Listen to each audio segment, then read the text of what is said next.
বিদ্যুতের লাইন একেবারে নিচে করে রাখা হয়েছে। এই হচ্ছে কবরস্থান, আপনারা দেখতে পাচ্ছেন, এই হচ্ছে কবরস্থান। এই কবর খুঁড়তে এসেছিলেন, আপনারা একটু লক্ষ্য করে দেখবেন।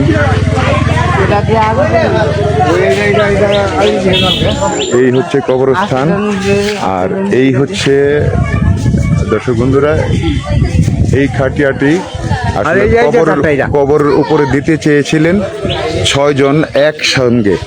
আপনারা দেখতে পাচ্ছেন এই হচ্ছে বিদ্যুতের লাইন, আর এই হচ্ছে সেই এসএস এর একটা ঘর, যেখানে এই কবরের উপরে বসায়, তারপরে বৃষ্টি আসলে ওই উপরে পর্দা দিয়ে যেন বৃষ্টি না পড়ে সেই জন্য এসএস এর একটা ঘর বানিয়ে রাখা হয়েছে। এই এসএস এর ঘরটা এই কবরস্থানে রাখতে চেয়েছিলেন। আপনি কি একটু বলবেন, আপনি এই গ্রামের না, অন্য গ্রামের খবর পেয়ে এসেছেন আসলে? জি, একটু আসবেন। যিনি মারা গেলেন প্রথম, তিনি আমার বোন, আমার বাড়ি কোনাউড়ে। আমি আসলে দেখতে আসার পথে আমি শুনলাম এই দুর্ঘটনার কথা। উনি আমার দাদির লাগে।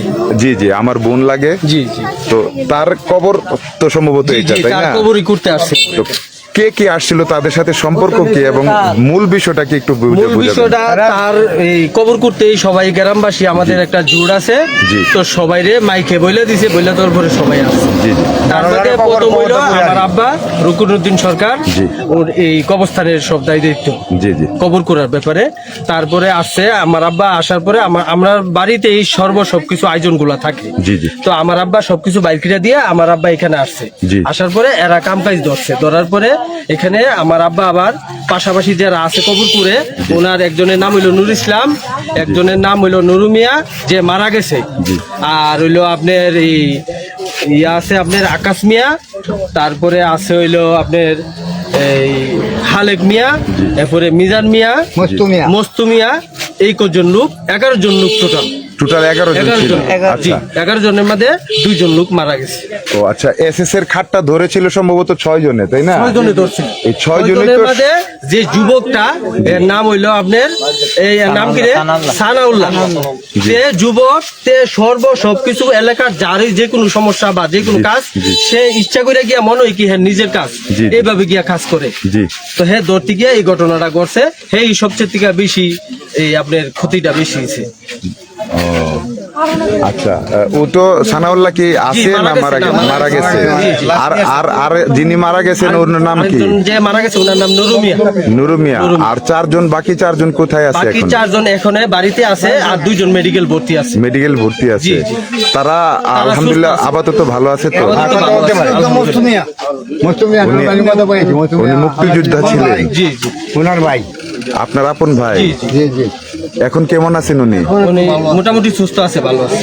ডাক্তার দেখানো হয়েছে সবাই রে। মেয়ে লোকের এই তেল মালিশ করতেছে।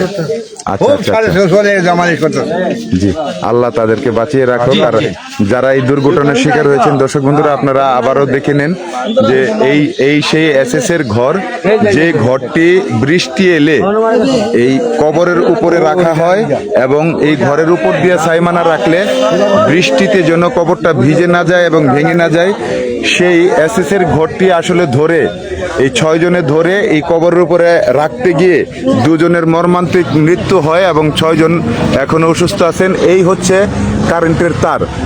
আমি সংশ্লিষ্ট কর্তৃপক্ষের কাছে বিনীত অনুরোধ করব যে আসলে এই তার কি এত নিচে রাখা কি ঠিক না বেঠিক? আমি প্রশাসনের দৃষ্টি আকর্ষণ করছি যেন অনতি বিলম্বে এই তারগুলো আরো উঁচায় দেওয়া হয়। 2 জনের মৃত্যু হয়েছে, এই অপমৃত্যুর দায়ভার কে নিবে? দর্শক বন্ধুরা, আপনার যেখানে কবর খুঁড়তে গিয়েছিলেন কবরস্থানে, এটাই পাশাপাশি, বেশি দূর নয়। আমি আপনার সঙ্গে থাকুন, আমি যাচ্ছি সেই কবর পারে, যেখানের বিদ্যুতের খুঁটি এবং বিদ্যুৎ লাইন খুব নিকটে ছিল বলেই আসলে এই দুর্ঘটনাটি ঘটে বলে শোনা গেছে। আর অসচেতনতা তো ছিলই।